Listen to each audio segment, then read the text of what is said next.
Moni. Moikka taas. Katsotaan nyt miten tää onnistuu. Mä otin tän meidän pikkupennun mukaan tämmösen 4,5 kuukautta ikäisen Pappulon eli Papun eli Vilbertin eli Pusupoika, Pissapoika, mitä kaikki lempinimiä se nyt onkaan. Ei ole vielä ihan päätetty. Papuhan nyt varmaan sit on.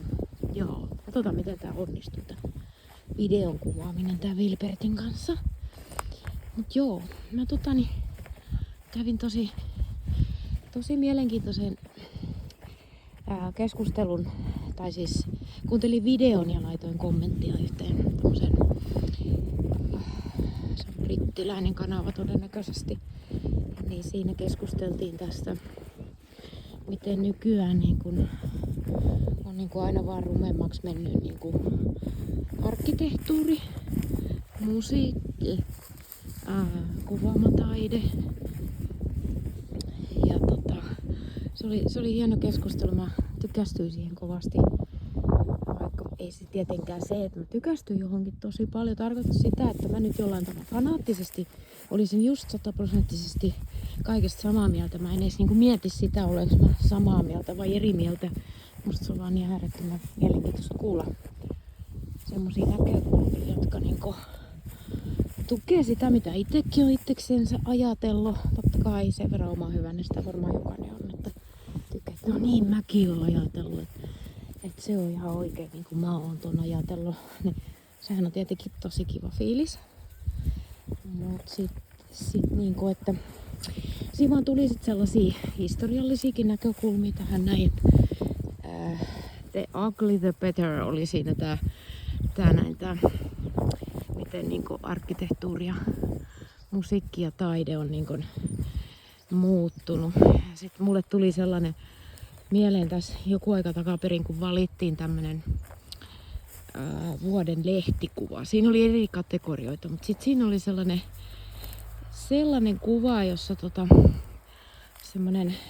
semmoinen pimeä huone, missä ikkunasta tuli jonkun verran valoa. Sitten siinä oli nojatuoli ja pöytä, missä oli paljon kaikkea roinaa ja tavaraa, just niin kuin lääkepurkkeja ja kaikkea tämmöistä, varmaan jotain laseja ja pulloja mutta lääkkeitä siinä nyt ainakin sitten oli.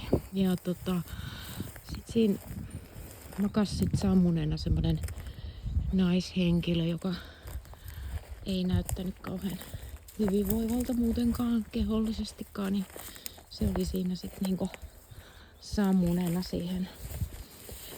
Se ja sen kuvan nimi oli just joku tämmönen, että huumeiden käyttäjä sitten on tässä niinku uinahtanut.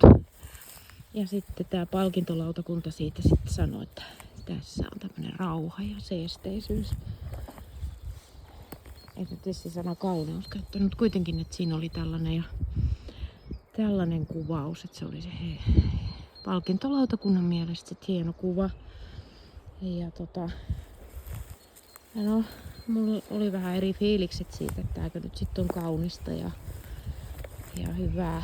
Niin tästä tuli just mieleen tää, että miten sitten taide, niin kuin valokuvauskin, niin sille tulee tällaiset ihanteet, jotka niin kuin jollain tavalla antaa sitä viestiä, että se on sitten jollain tavalla tavoiteltavaa ja hienoa. On niinku tämmöiset asiat kuin huumeiden käyttö ja tämmönen. Mun mielestä se ihminen näytti surullisen onnettomalta siinä. Se on tietysti mun oma päätelmä. Voi olla, että hän olisi tosi onnellinen ja siinä oli seesteisyys ja rauha siinä kuvassa, mutta mä koin sen eri tavalla. Ja sit miten tää niinku the ugly the better tulee sit myöskin tässä, miten kun tultiin nyt tänne metsään. Tää on tämä mun lapsuuden peikkometsäksi mä tätä sanoin. Tää on nyt suojelussa. Et jopa tämä metsänhoitoyhdistys, joka suosittelee joka paikkaa päätehakkuita, niin sanoo, että tää on niin kuin arvokas kohde. Että tätähän ei suositellut hakattavaksi. Mä olin aivan yllättynyt positiivisesti. Tosi hieno homma. Ja Mut sit tää just, että tää rumuus tulee tässä, kun täälläkin, täällä mun lapsuuden kodin paikkakunnalla, täällä on noita avohakkuita sitten, eli päätehakkuita, niin niitä sitten on niinku tää maisema aivan erinäköinen, mikä se oli silloin mun lapsuudessa. Ja niinku mua voi tietysti valistaa joku paremmin asiaa tunteva, mutta silloin mun lapsuudessa, kun on tämmönen vanha talonpoikaissuku, ei nyt kaikki talonpoikia, mutta torppareita ja näitä kuitenkin, jotka niinku, se suhde siihen luontoon oli semmoinen niinku kunnioittava ja se metsä, sieltä haettiin kyllä polttopuuta, sieltä kaadettiin tukkiakin, jos rakennettiin taloa ja muuta. Ja sitten se pidettiin kunnossa silleen, että sieltä sai marjoja ja sieniä. Eikä mitenkään vähäarvoisempana ollut se, että se maisema oli kaunis. Että se oli niinku semmoinen esteettinen. Ja se oli myös kunniakysymys, että jos joku olisi silloin joskus niinku 60-luvulla hakannut metsän niinku tyhjäksi paljaaksi, niin sitä olisi pidetty vähän, niinku yhteisökin olisi vähän ihmetellyt sitä. Mut sitten kun tämähän alkoi sit jo varmaan 50-luvulla, kun tuli tämmönen Osara, joka sit tutki tätä tehokasta metsätaloutta. Ja no tietysti kyllä mä ymmärrän, siihen aikaan Suomi oli köyhä. Oli kaikki sotavelat maksettavana ja oli paljon lapsia ruokittavana ja haluttiin parempaa ja vauraampaa yhteiskuntaa. Niin sitten tehtiin paljon sellaisia ratkaisuja, jotka sitten luonnon kannalta oli ikäviä. Niin kuin esimerkiksi kuivattiin järviä ja oijottiin jokien kulkua, ja jotta tulvoit väheni, niitä saatiin lisää viljelyspeltot. Kyllä mä niin kuin ymmärrän sen kyllä, että en mä sitä voi niin kuin tuomitakaan, mutta nyt kun sitä miettii, niin se ei ole niin kuin sen luonnon kauneuden ja esteettisyyden ja luonnon monimuotoisuuden kannalta ollut sitten ehkä niin hyvä ratkaisu, mutta se oli silloin. Ja voidaan kiittää sitten menneet sukupolvia tästä, että meillä on nyt ollut tässä ainakin jonkun aikaa oli aika vauras maa ja hyvä elintaso. Mutta sitten tosiaan tässä, että kun näitä päätehakkuita nyt sitten tehdään, niin se Osara tosiaan silloin sitten tutki, että me Lapistakin valtava suuria alueita kaadettiin ihan paljaaksi. Ja se vaan mitä mä en sit siinä ymmärrä, niin on se, että kun tämmöinen luonnollinen metsä, josta harvennetaan, otetaan puuta, niin se uudistaa itse itsensä. Että se on niin kuin ilmaiseksi tavallaan. Että ei tarvitse ostaa taimia, eikä tarvitse taimikohoitoa. Ja sitten sieltä saa koko aika sieniä ja marjoja ja se on esteettisesti kaunis. Eläimet ja kaikki viihtyy paremmin. Niin se en sit ymmärrä sitä sit oikein, että sit sieltä otetaan kerralla kaikki puhtaaksi ja istutetaan taimet ja sitten ne taimet ne täytyy sit hoitaa, kun se pusikoituu aika äkkiä ja sinne tulee semmoista kasvustoa niinku maitohorsmaa ja kaikkea semmoista, mikä on niinku paljon valoa ja rehevä maasto. Ja sitten joku taho on sit sanonut sitäkin, että se on lisännyt näiden niin kuin esimerkiksi valkohäntäpeurojen määrää, kun ne viihtyy, niillä on paljon ruokaa. Ja valkohäntäpeurahan periaatteessa on niin kuin vieraslaji. Ja sitten, että silloin olisi sellainen vaikutus, että se on sitten lisääntynyt niin kuin nämä punkit, borrelioosipunkit, sen takia kun se kanta on niin tiheä. Mä en tiedä sitten, että kuin tieteellisesti todistettu tämä on, mutta ajatuksensa kuulostaa loogiselta, kun itsellekin on niin borreliotartunta ollut, mikä on kyllä tosi ikävä. Niin